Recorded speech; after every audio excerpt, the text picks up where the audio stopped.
అమెరికాకు ఎందుకు పోయారు? మాకు తెలిసిన విషయాలలో 80 లక్షల రూపాయలు మీ తమ్ముడు శివ ఉన్నాడా లేదా? ఇది మా ఆరోపణ, మాకు వచ్చిన ఇన్ఫర్మేషన్. దానితో పాటు బెంగళూరు నుంచి 25 కిలోమీటర్ దగ్గరున్న నెలమంగళ, మళ్ళీ చెప్తున్నాను, బెంగళూరు సిటీ నుంచి 25 కిలోమీటర్ల దూరం నుంచి ఒక 6 ఎకరాల భూమి, ఎకరం 6 నుంచి 7 కోట్ల రూపాయలు అవుతున్న భూమి, అది ఎవరిది? మేము ఇవన్నీ ఎందుకు చెప్తున్నామంటే మిత్రులారా, దగ్గర అధిక శాతం వడ్డీ పేరుతోని ఎవరైతే చనిపోయారో బంజారా బిడ్డలే ఉన్నారు. దగ్గర 80% మంది మా బంజారా బిడ్డలు ఉన్నారు. ఇవాళ చనిపోయిన దాంట్లో కూడా మా బిడ్డలే, మా బంజారా బిడ్డలే. ఇవాళ ఉస్మానియా బ్రదర్ ఆఫ్ చేయండి బ్రదర్, ఇవాళ ఉస్మానియా బిడ్డ కూడా రామ్దాస్ అనేటనే అతను కూడా ఇక్కడ చదువుకున్న వ్యక్తే. ఇతను 40 లక్షల రూపాయలు ఇచ్చాడు. ఇతను 40 లక్షల రూపాయల ఇచ్చి ఇవాళ ఎక్కడ పోయిండు? గోతిలో పడుకున్నాడు. ఇవాళ దీనిపైన మీరు ఆన్సర్లు చెప్పాలి. దయచేసి మీ అందరికీ నేను సవినయంగా వివరించుకుంటున్నాను. ఎందుకు మేము ఇంత పోరాటం చేస్తున్నామంటే, కొంతమంది అంటారు పాపం బంజారా బిడ్డ కదా, లేకపోతే ఎందుకు ఇవన్నీ అంటున్నారు. ఇవన్నీ నేను చెప్పే మాటలు కాదు, నేను చెప్తుంది కాదు. బాధితులు మాకు ఇప్పటి నుంచి లేటెస్ట్గా వచ్చింది. రమావత్ లక్ష్మ సీత ఎన్ని కోట్లు ఇచ్చిందంటే దగ్గర 44 కోట్ల రూపాయలు, 4.5 కోట్ల రూపాయలు, 90 లక్షలు. వీళ్ళంతా ఏజెంట్లు. దాని తర్వాత 90,000, దాని తర్వాత 1 crore, 60,000, 60 లక్షలు, 40 లక్షలు, 20 లక్షలు. అంటే దగ్గర ఇవన్నీ ఇంకా నేను చదువుకుంటూ పోతే చాలా లిస్ట్ ఉన్నది. ఇవాళ ఇంతకుముందు తొలి వెలుగు అన్న ఒకసారి ఉన్నప్పుడు మాట్లాడిండు. స్వయంగా బాధితుడు తను కాల్ చేస్తూ మమ్మల్ని కాపాడండి అనుకుంటున్నాడు. ఇవాళ మేము చెప్పేది నిజాలు బయటికి రావాలి. బెంగళూరులో ఎన్ని ఆస్తులు ఉన్నాయి అవన్నీ బయటికి తీయాలి. ముంబైలో ఎక్కడెక్కడ ఆస్తులు ఉన్నాయి బయటికి తీయాలి. ఇక ప్రధానంగా నల్గొండ జిల్లాలో ఎవరైతే మెయిన్ కల్పరేట్ బాలాజీ, అతని తోడున్న మధు అరెస్ట్ అయినప్పుడు గత కొద్ది నెలల క్రితం నల్గొండ ఎస్పీ గారు అరెస్ట్ చేసినప్పుడు మీ అందరికీ మీరు ఈ వీడియో విజువల్స్ మంచిగా చూపండి. ఈ ఆమీర్ పటేల్ అనే వ్యక్తి ఎవరు? ఇతను ఎందుకు వాళ్ళను విడిపించడానికి ఢిల్లీ నుంచి నల్గొండకు రావడం జరిగింది? ఇక్కడున్న మధు గురించి మీకు అందరికి తెలిసిన విషయమే. ఆమీర్ పటేల్కు మధుకున్న సంబంధం ఏంది? ఆమీర్ పటేల్కి మధ్యలో ఉన్న శివ చౌహాన్, ఇతను ఎందుకున్నాడు? శివ చౌహాన్ ఎందుకున్నాడు? దాని తర్వాత అభిషేక్ అనే వ్యక్తి, మీరు ఇప్పటిదాకా తను కూడా అభిషేక్ అనే వ్యక్తి ఎందుకున్నాడు? దాని తర్వాత భరత్ చౌహాన్ ఎవరు? మధు వాళ్ళ బావ. ఈ ఒక్క ఫోటో చాలండి, మిగతాది ఏదొద్దు. ఈ ఒక్క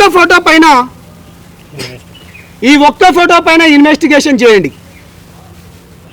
మేము రాత్రి పగలనకుండా చాలా మంది దగ్గర నుంచి ఎందుకు ఏందన్నా కానీ నిజాలు బయటికి రావాలి, న్యాయం బతకాలి. పేద బిడ్డలు ఇవాళ చనిపోతున్నారు. ఇవాళ పేద బిడ్డలు చనిపోతున్నారు. దీనికి ఆన్సర్ కావాలి మాకు. దీనికి ఎవరు ఆన్సర్ చెప్తారు? ఇవాళ దీనికి ఎవరు ఆన్సర్ చెప్తారు? నాకు సంబంధం లేదన్నారు కదా మంగ్లీ గారు, నన్ను మభ్యపెట్టిండ్రు కదా నీతి నిజాయితీ ధర్మం ఉన్నతో. ఇదిగో 28 కొండపల్లిలో, నల్గొండ జిల్లా కొండమల్లెపల్లిలో 28 కోట్లు వసూలు చేసిన ఒక వ్యక్తి నిన్ననే ఎట్లా పట్టణంలో చనిపోయాడు. చూపండి ఇప్పుడు 28 కోట్లు పేద బిడ్డలను. రైట్, హెడ్లైన్ మీకు కూడా చదివి వినిపిస్తాను. 28 కోట్లు వసూలు చేసిన వ్యక్తి మృతి, దిక్కుతోచని స్థితిలో బాధితులు. నల్గొండ జిల్లా కొండమల్లేపల్లి పట్టణంలో ఓ భారీ ఆర్థిక మోసం వెలుగులోకి వచ్చింది. అధిక వడ్డీ ఆశ చూపించి 28 కోట్ల మేర అప్పులు వసూలు చేసిన వ్యక్తి ఆకస్మికంగా మరణించడంతో బాధితులు రోడ్లో పడ్డారు. వివరాల్లోకి వెళ్తే పట్టణంలో ఇస్తరాకుల వ్యాపారం చేసుకునే చిన్న కంపెనీ నిర్వహిస్తున్న వరికుప్పుల శేఖర్ అనే వ్యక్తి. ఇది ఒకరిద్దరు చేస్తున్నాయి కాదు, ఇది అనేక వర్గాలుగా, అంటే బాలాజీది ఒక వర్గం, మధుది ఒక వర్గం, వీళ్ళంతా ఏజెంట్ సిస్టమ్. దాని తర్వాత భీమా నాయక్ అనే ఒక వర్గం. ఇంతకు ముందు నేను చెప్పినట్టు వీళ్ళందరూ విభాగాలుగా విడిపోయి ఇవాళ వసూలు చేస్తున్నారు. ఈ మీడియా ద్వారా నేను చేతులెత్తి దండం పెడుతున్నాను. అశోక్ రాథోడ్, ఒక గిరిజన సంఘాలు మిత్రులు కత్తి సైదుల మాదిగ గారు కావచ్చు, లేకపోతే వినోద్ గారు కావచ్చు, నీతి న్యాయం బతకాలి అన్నలారా అక్కలారా చేతులెత్తి దండం పెడుతున్నా. అధిక శాతం వడ్డీ పేరుతోని వాడు మిమ్మల్ని గుంజుకొని తర్వాత వాడు మీకు డబ్బులు ఇవ్వట్లేదు. కొన్ని వందల మంది ఇవాళ అడుగుతున్నారు, ఇవాళ వందల మంది మోసపోతున్నారు. ముఖ్యంగా వీళ్ళు డబ్బులు వసూలు చేసిన దాంట్లో బైనాన్స్ అనే కంపెనీ, అది కాదు, ఇది ఏది ఫోటో, మెయిన్ ఫోటో బైనాన్స్ పొద్దున పెట్టిన బైనాన్స్ అనే పెట్టింది చూడరా, అది ఏది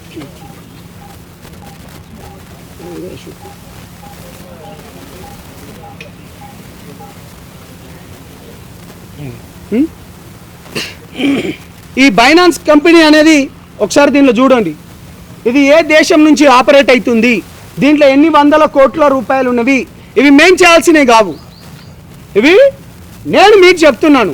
కష్టపడి బాధితులు మా దగ్గరకు వచ్చి ఏడ్చుకుంటా. దీంట్లో సర్పంచులు ఉన్నారు, అధికారులు కూడా ఉన్నారు.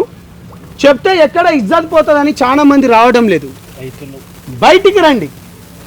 మేము కొట్లాడేది బలిసినోని తరపు నుంచి మేము కొట్లాడతలేం. అమాయక మాయ మాటలతో చెప్పి పేద బిడ్డల రైతుల దగ్గర నుంచి వసూలు చేసిన ఆ డబ్బుల గురించి కొట్లాడుతున్నాం. దయచేసి ప్రజలారా, మీడియా మిత్రులారా కనువిప్పు చేయండి. మీరు కూడా ఈ ఆమీర్ పటేల్ అనే వ్యక్తి, ఇంతకుముందు నేను మీకు చెప్పినట్టు ఆమీర్ పటేల్ అనే వ్యక్తి, ఆ వ్యక్తి దగ్గరికి మీరు వెళ్ళండి, ఒకసారి అడగండి. నేను క్లియర్ కట్గా ఒకటే చెప్తున్నాను, త్వరలోనే మా మీడియా మిత్రులకు చెప్పినట్టు ఆ మాల్, మల్లేపల్లి, దేవరకొండ, లేకపోతే డోన్, ఈ అన్ని దగ్గర రైతుల దగ్గర తీసుకుపోతున్నాను. వాళ్ళు ఏ విధంగా చనిపోతున్నారో మీ అందరి కళ్ళకు కట్టేటట్టు చెప్తున్నాను. ఇవన్నీ బయటికి నిజాలు తీసుకోవాల్సిన అవసరం ఒక విద్యార్థి నాయకుల లెక్కనో, లేకపోతే ఒక యూనివర్సిటీ నాయకుల లెక్కనో, లేకపోతే ఒక పార్టీల మిగతా వర్గాలకు కాపాడుకోవడానికి ఇంత కష్టపడుతున్నాం. దీనికి మొత్తం మీ సపోర్ట్ ఉండాలి. మళ్ళీ చెప్తున్నాను, మీ అందరికీ పేద బిడ్డలారా, మీ అందరికీ చేతులు వచ్చి జోడించి నేను మళ్ళీ రిక్వెస్ట్ చేస్తున్నాను. ఎన్ని ఇష్యూస్ పైన కొట్లాడాలి, మేము చచ్చిపోతున్నాం, మా వల్ల అవ్వట్లేదు. మొన్నటికి మొన్న ఒక ఉస్మానియా మెడికల్ విద్యార్థి కూడా చనిపోతే అనిరుద్ రెడ్డి గారితో మేము పార్టీల ప్రకారంగా ఎంత ఉన్నా కానీ, మా నాయకుడి పైన అన్నప్పుడు మేము అతన్ని తిట్టినా కానీ, అతను ఒక ఎమ్మెల్యే ఉండి కూడా ఆ ఉస్మానియా బిడ్డ సురేష్ నాయక్ చనిపోతే 5 లక్షల రూపాయలు ఇచ్చాం. మేము ఎక్కడెక్కడ తిరగాలి. అందుకనే చేతులెత్తి దండం పెడుతున్నా. అధిక శాతం వడ్డీ పేరుతోని మాయ మాటలతోని మీరు మోసపోకండి. మళ్ళీ చెప్తున్నాను, ఇవాళ ప్రధానంగా చెప్పాను, బెంగళూరు భూముల వ్యవహారం రావాలి. అది వస్తే గిట్ట పేద బిడ్డలకు న్యాయం జరుగుతుంది. ముంబైలో ఎక్కడెక్కడ ఉన్నాయో, లేకపోతే బైనాన్స్ అనే కంపెనీది ఏదైతే ఉందో దాన్ని కూడా తీయాల్సిన అవసరం ఉంది. మధుకు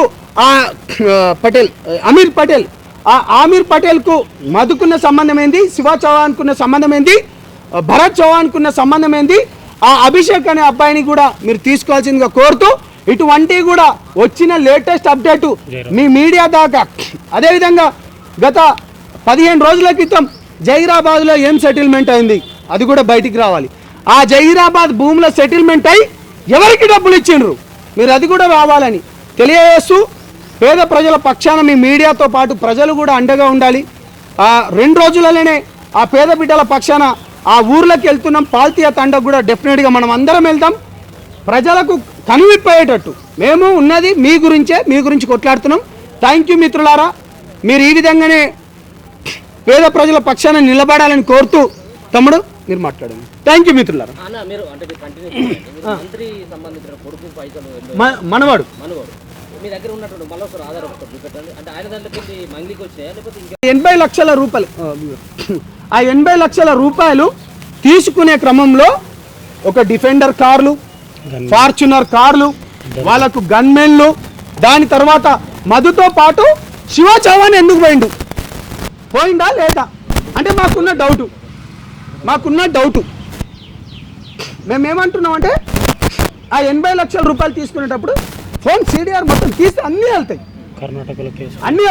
కర్ణాటక దగ్గర భూములు వెళ్తాయి, ముంబై. అంటే మేము కష్టపడి ఇవన్నీ బయటికి చెప్తున్నాం. ఇవన్నీ నాకైతే న్యాయం జరుగుతుందా జరగదా అంటే మేమైతే కొట్లాడుతున్నాం.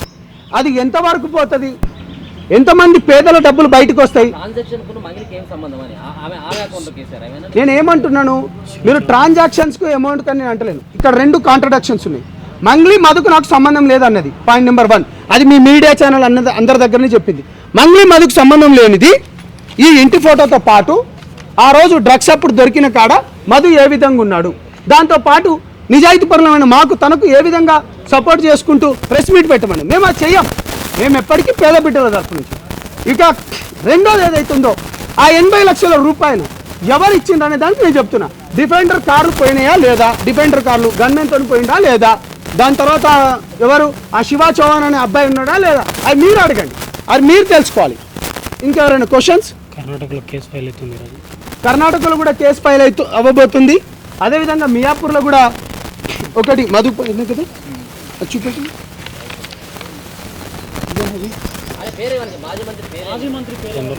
త్వరలో మొత్తం చెప్తామన్నా విత్ వివరాలతో నన్ను మీరు అడిగినప్పుడు కూడా మేము ప్రతిదీ చెప్పుకుంటూ వచ్చినాం. ఇదేనా ఇది మియాపూర్లో కేసు ఫైల్ అయిందన్నా. ఇది మియాపూర్ పోలీస్ స్టేషన్లో అయింది. ప్లీజ్ కాల్ మీ అన్న, వదిపట్లం అన్న మాది, ఒక్కసారి మాట్లాడాలన్నా. ఇగో అంటే బాధితుల పక్షాన ఉంటే వదిపట్లకు సంబంధించిన తమ్ముళ్ళు కూడా అనేక మంది ఇప్పుడు లైవ్ లో ఉన్నా కానీ ఇప్పుడు 3:45 వచ్చింది మనం లైవ్ పెడితే ఈ లైవ్ పెట్టబోతున్నామని చెప్పుడుతోనే ఎన్ని కోట్ల రూపాయల ట్రాన్సాక్షన్స్ ఎక్కడెక్కడ వీళ్ళు రాసుకునే కూడా అన్న మా పక్షాన మాట్లాడండి, మా పక్షాన నిలబడండి. అనేక మంది మేము అంటే అన్యాయానికి గురవుతున్నాం, మాకు న్యాయం చేయండి అని వేడుకుంటున్నారు. ముఖ్యంగా ఇవి మీరు అనుకున్నట్టు ఏదో 10-15 కోట్ల రూపాయలకు సంబంధించింది కాదు, ఇది కొన్ని వందల కోట్ల రూపాయలకు సంబంధించింది. బాధాప్తంగా చెప్తున్నాం, మేము ఎంత పెద్దదానికి ఎదురుపోతున్నాం అనేది మాకు తెలుసు. అయినా కానీ ఎక్కడ వెనుకడుగు వేసేది లేదు. పేద బిడ్డలకు న్యాయం జరగాల్సిందే. మీ మీడియా ఛానల్ అందరితోని ఎవరు ఏమనుకున్నా కానీ పేదల పక్షాన నిలబడతాం. మీ మీడియా ఛానళ్లను ఆ తండాలకు తీసుకెళ్తాం. ఆ పేద బిడ్డలకు ఏమేమి అన్యాయం జరుగుతుందో ప్రజలకు కూడా కళ్ళకు కడుతున్నాం. మళ్ళీ నేను రాజకీయ నాయకులకు చేతులెత్తి మళ్ళీ దండం పెడుతున్నాను. మనము రాజకీయ నాయకులు అయినామంటే కేవలం ప్రజలు ఓట్లేస్తే అయినము. ఇవాళ మనం ఆఫీసర్లు అయినము, ఐఏఎస్ ఆఫీసర్లు, IPS ఆఫీసర్, సివిల్ ర్యాంకర్స్ లేకపోతే IRSలుగా ఎందుకు అయినామంటే మనము పేదల పక్షాన లేకపోతే బడుగు బలహీనల పక్షాన లేకపోతే న్యాయం ఎవరికైతే దొరకదో వాణి పక్షాన నిలబడాలి. ముఖ్యంగా రాజకీయ నాయకులారా మీ అందరికీ చేతులెత్తి దండం పెడుతున్నా, బాధితులను కాపాడండి. విక్టిమ్స్ దీంట్లో ఎవడెవడైతే ఉన్నాడో వాడు చట్ట ప్రకారంగా శిక్షించాలి. బాధితులందరికీ డబ్బులు రావాలని తెలియజేసుకుంటూ మిగతా రేపైనా ఎల్లుండైనా మీ మీడియాతోని ఆ తండాలకు వెళ్దామని తెలియజేసుకుంటూ బాధితులకు ఎవరైతే న్యాయం జరగాలి, కల్ప్రిట్స్కు శిక్ష పడాలి. థ్యాంక్ యూ మిత్రులారా.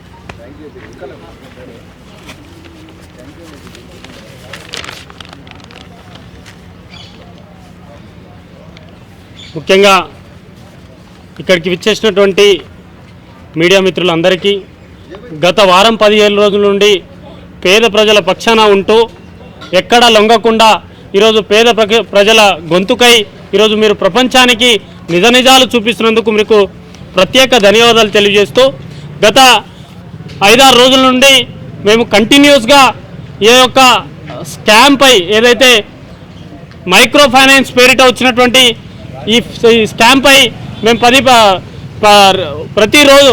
ప్రతిరోజు మేము ప్రెస్ మీట్ పెట్టి మాకు తెలిసిన సమాచారాన్ని మీ ముందు ఉంచే ప్రయత్నం చేస్తూ ఉన్నాం. మొదట గిరిజన సంఘాల జాయింట్ యాక్షన్ కమిటీగా, అలాగే తెలంగాణ ఉద్యమ నాయకుడు సంపత్ నాయక్ గారి ఆధ్వర్యంలో మేము మొదట మనం ఫిలిం ఛాంబర్ ప్రొడ్యూసర్ కౌన్సిల్లో ఏదైతే ఆరోపణలు ఎదుర్కొంటున్నటువంటి సింగర్ మంగ్లీ గారి పైన చర్యలు తీసుకోవాలి, ఆమెకు ఎటువంటి అవకాశాలు ఇవ్వద్దని చెప్పేసి మేము ప్రొడ్యూసర్ కౌన్సిల్కి ఫిర్యాదు చేయడం జరిగింది. ఆ తర్వాత మళ్ళీ ప్రెస్ మీట్లో మేము ఇక్కడ ఓయూ క్యాంపస్లో పెట్టినప్పుడు స్వయంగా మా సోదరి ప్రత్యూష రాథోడ్ గారికి మేము లైవ్లో ఉన్నప్పుడే ప్రత్యూష రాథోడ్ గారికి కంటిన్యూస్గా ఫోన్ చేయడం, ఆమె మాట్లాడడం, ప్రత్యేక సాక్షిగా మీడియానే దాన్ని లైవ్ కవరేజ్ చేయడం జరిగింది. ఆ సందర్భంలోనే మేము ప్రతిరోజు ఎవిడెన్స్ గ్యాదర్ చేయడంలో మేము చాలా సీరియస్గా దాని వెనకాల పడ్డాం. ఎవిడెన్స్ గ్యాదర్ చేయడం వల్ల మీరు ప్లే చేస్తున్నటువంటి వీడియోల ఆధారంగా పేద ప్రజలకు చేరి అక్కడి నుంచి ఫోన్ కాల్స్ రావడం, అక్కడి నుంచి ఇన్ఫర్మేషన్ రావడం, ఇందాకనే మా గౌరవనీయులు మా సంపత్ నాయక్ గారు చెప్పినట్టు అసలు ఈ డబ్బులు వసూలు చేసిన డబ్బులు ఎక్కడ పెట్టారు, ఏ అకౌంట్లో పెట్టారు, ఏ బాధితుల దగ్గర నుంచి డబ్బులు తీసుకొని వీళ్ళు ఏ అకౌంట్ క్రియేట్ చేసుకుని మాట్లాడుతున్న సందర్భంలో ఈరోజు ఈ 2-3 రోజుల నుంచి మాకు తెలిసిన అకౌంటు బైనాన్స్ అకౌంటు. ఈ అకౌంట్లో పోయే డబ్బులు అన్నీ స్కామ్ డబ్బులు మాత్రమే దీంట్లో పోతాయనే మేము ఈ రీసెర్చ్ చేయడంలో మాకు తెలిసింది. క్రిప్టో కరెన్సీ అనే పేరుతోని ఇది వరల్డ్ లార్జెస్ట్, ఇటీవల కాలంలోనే 2026లోనే ఇక్కడ అబుదాబిలోనే ఇది ఒక హెడ్ క్వార్టర్ పెట్టారని మాకు సమాచారం. ఎందుకంటే ఈ గూగుల్లో సెర్చ్ చేస్తున్నప్పుడు వచ్చింది. ఈ బైనాన్స్ యాప్లో ఎవరి పేరు మీద అకౌంట్ ఉంది, ఏ ఆ బాధితుల పేరు మీద అకౌంట్ ఉంది, ఏ బినామీల పేరు మీద అకౌంట్ ఉంది, సుమారు 500 కోట్ల పైచిలకు ఈ అకౌంట్లో డబ్బులు ఉందనే సమాచారం మాకు ఉంది. అందుకే ఈరోజు మేము ప్రెస్ మీట్ పెట్టి డిపార్ట్మెంట్ వారికి తెలియజేయాలనుకుంటున్నాము. అలాగే ఈరోజు కర్ణాటకలో ఒక మాజీ మంత్రివర్యులు మనోని దగ్గరికి శివ చౌహాన్ కానీ, తర్వాత రమావత్ మధు కానీ, తర్వాత హేమకాంత్ రెడ్డి కానీ, తర్వాత శైలజ కానీ వీళ్ళు పోయి వీరి పక్కనే ఉన్నటువంటి ల్యాండ్ కొంటున్నాము, మీరు కూడా డబ్బులు ఇన్వెస్ట్మెంట్ చేయాలి, దీంట్లో మీరు షేర్ పార్ట్నర్గా మేము అగ్రిమెంట్ ఇస్తాము అని చెప్పేసి ఆ మాజీ మంత్రివర్యులు మనోని దగ్గర 80 లక్షలు తీసుకున్న మాట వాస్తవమా కాదా? దాంట్లో శివ చౌహాన్ ఉన్నాడా కాదా? ఆ వారి దగ్గర పోయేటప్పుడు ఒక డిఫెండర్ కారు, 2 ఫార్చునర్ కార్లు, ఒక 2 స్కార్పియో కార్లతోని మీరు గన్మెన్లు నేసుకొని మీరు పోయింది వాస్తవమా కాదా? మరి వాస్తవం అయితే మీరు బయటకు వచ్చి చెప్పాలి, ఆ డబ్బులు ఎక్కడెక్కడ పెట్టారని చెప్పాలి. అలాగే ఇందాక మా నాయకులు చెప్పినట్టు బెంగళూరు నుంచి సుమారు 25 కిలోమీటర్ దూరంలోనే 6-7 ఎకరాల భూమి కొనడం మీరు కొన్నారా లేదా? అది కొంటే ఏ శైలజ పేరు మీద ఆ భూమి రిజిస్టర్ అయి ఉంది, అది ఏ సర్వే నెంబర్లో ఉంది మీరు చెప్పాలి. ఇది నిజమా కాదా? దీన్ని ఎంక్వైరీ చేయాలి. అది ఒక్కొక్క ఎకరా సుమారు 6 నుంచి 7 కోట్ల భూమి ఉంటుంది, అంటే సుమారు 30 కోట్ల వరకు అక్కడ ఆ భూమి మీద ఇన్వెస్ట్ చేశారా లేదా? మీరు కూర్గ్లో సుమారు 15 ఎకరాల భూమి మీరు కూర్గ్లో కాఫీ తోట కొన్నారా లేదా? బాంబేలో మీరు ల్యాండ్ కొన్నారా లేదా? ఈ డబ్బులన్నీ ఇన్వెస్ట్మెంట్ ఎక్కడెక్కడ చేశారని అన్ని ఆధారాలు మా దగ్గరకు వస్తున్నాయి. అలాగే ఏదైతే రమావత్ బాలాజీ, అలాగే రమావత్ మధు, తర్వాత అభిషేక్, తర్వాత శివ చౌహాన్ వీళ్ళ మధ్యలో ఉన్న వ్యక్తి ఏ వ్యక్తి ఉన్నారు? నేను ఒక్క నిమిషం, ఈ ఫోటోలో ఉన్న వ్యక్తులు దయచేసి దీన్ని చాలా సీరియస్గా తీసుకోవాలి.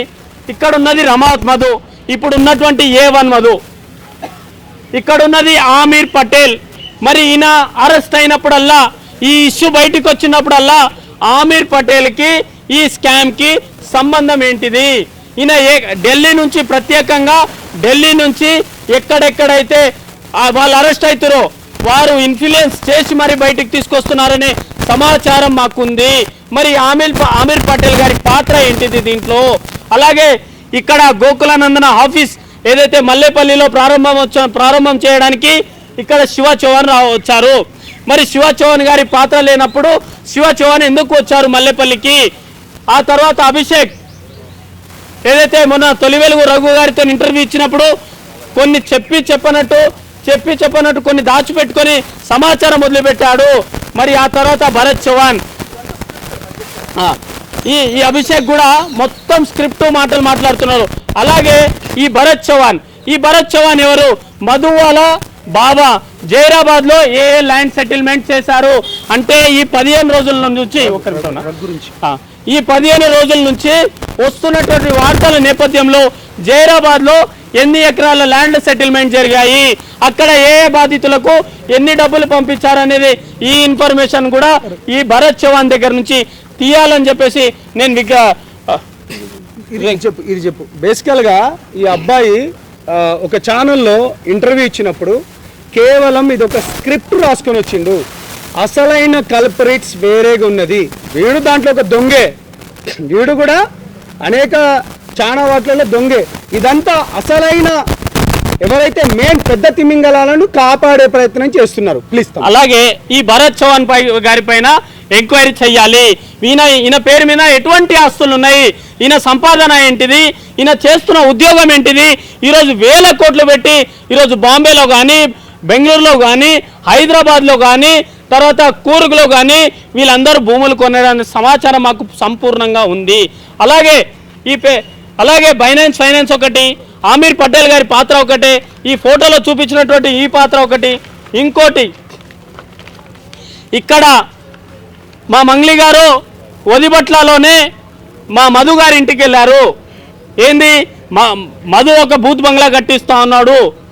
ఈ పేద ప్రజల డబ్బులన్నీ వసూలు చేసుకొని అక్కడ దేవరకొండ నియోజకవర్గంలో కానీ నా చుట్టుపక్కల ఎవరి ఇల్లు లేని హైదరాబాద్లో పెద్ద పెద్ద హైటెక్ సిటీలో ఒక్కొక్క బూత్ బంగ్లాలు మనం చూస్తూ ఉన్నాం. ఇప్పుడు అటువంటి విధంగా ఈయన ఒక రాజా మహల్ నిర్మించినప్పుడు మంగ్లీ గారు దీన్ని డిజైన్ చేశారా కాదా అనేది వాస్తవం తెలియాలి.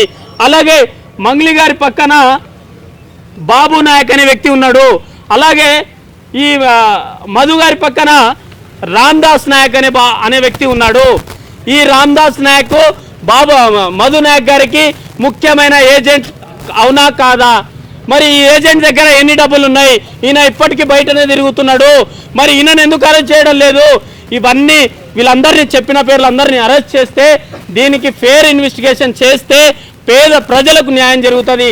అలాగే ఇందాకనే మేము ఈ ప్రెస్ మీట్ పెట్టబోతున్న సమాచారం మా తండా ప్రజలకు వెళ్ళంగానే మీరు సుమారు ఇక్కడ ఒక లిస్ట్ వచ్చింది. అంటే సీరియల్ నెంబర్ 10 నుంచి 29 వరకు వచ్చింది మాకు ఒక లిస్టు.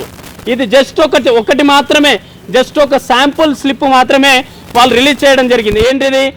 10వ నెంబర్ సీరియల్ నెంబర్ నుంచి 1 కాకుండా సీరియల్ నెంబర్ 10 నుంచి 20 వరకు. అంటే దీంట్లో సుమారు పడిమట్టి తాండా, తర్వాత పోలేపల్లి తాండా, దేవరకొండ, జగ్య తాండా, కొర్ర తాండా, వదిబట్ల, చింతల తాండా ఇక్కడ ఉన్నటువంటి వీళ్ళు మెయిన్ ఏజెంట్లు. కేవలం ఈ పేపర్ లెక్క పెట్టుకుంటే సుమారు 30 కోట్ల వరకు వారు ఇచ్చినటువంటి ఆధారాలు ఉన్నాయి. మరి ఈ అకౌంట్ ఎక్కడ ట్రాన్స్ఫర్ అయింది? వాళ్ళు ఇచ్చినటువంటి అగ్రిమెంట్ ఇది. ఇదంతా మధు గారికి ట్రాన్స్ఫర్ చేశారు. ఇవన్నీ మధు, రమావత్ మధు, ఇవన్నీ ఆర్టీజీఎస్, ఐఎంపిఎస్ వాటి ద్వారా ట్రాన్స్ఫర్ చేశారు. మరి ఈ డబ్బులు ఏ బైనాన్స్ అకౌంట్లో వెళ్ళాయి, ఏ అకౌంట్లో ఉన్నాయనేది తేల్చి అక్కడ ఉన్నటువంటి పేద ప్రజలకు న్యాయం చేయాలని చెప్పేసి మరోసారి నేను ఇక్కడ డిపార్ట్మెంట్ కానీ ఇక్కడ ప్రభుత్వానికి కూడా మేము రిక్వెస్ట్ చేస్తూ ఉన్నాం. Thank you.